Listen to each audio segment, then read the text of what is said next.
I'm currently standing just on the shore of the White Volta here in Pwalugu.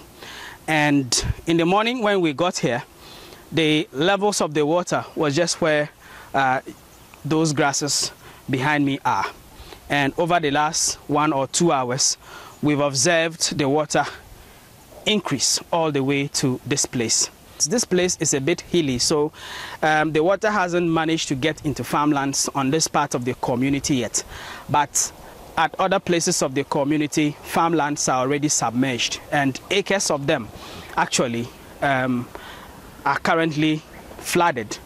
And most of the owners of those farms are currently rushing to try and salvage what they can. So I've been talking to Vincent Atenga, who is one of the farmers here in Pwalugu. He was the person who took us around the first time we visited this area when it was first announced that the authorities in Burkina Faso intend to spill excess water from the Bagre Dam. The spillage actually started last Friday, and so Vincent has been telling us all the observations he has made. It's just every farm is now completely spoiled. Just left from those who are far small, but all the farms are spoiled. So we are now crying. We don't know where we'll get food to eat. Some of us, we farm the rainy season and use the foodstuffs to buy our fuel and use our water pumping machines to irrigate and farm tomatoes and other vegetables. But now, all our farms are being submerged. Some of the farms now, unless you use a canoe to cross, other than that, you can't get your foodstuffs. So like if you can have a canoes or life jackets, so that we, those who can swim small, we can use the life jackets and be carrying our food small to the uplands. Other than that, in fact, there will be hunger in Ghana this year. The last time I was here, there were many routes that you could use to access many of the farms and talk to the farmers there. Today, all those routes are covered in water. And so it's been difficult getting access to many of the farmers. But this particular farmer managed to get us to his farm. As you can see me holding this maize, it is not yet matured. Left with 2 weeks to be matured. And you can see that the water has already taken part of it. And when it keeps on coming, I think the whole farm will be submerged in the water. For this year, I would say it's actually a natural disaster on the part of farmers, not only me alone.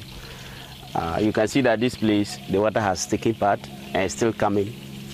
The other side, I cannot even get there to assess whether the water has taken part of it or it is still yet to enter there, I can't tell.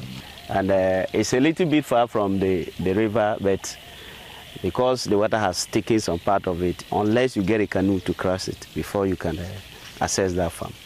By these particular 3 acres, I will tell you that I have spent somewhere 1,500 on it. And what I'm seeing now, I don't think I can even harvest it because it's not yet matured. And the water is still coming. It's not yet matured.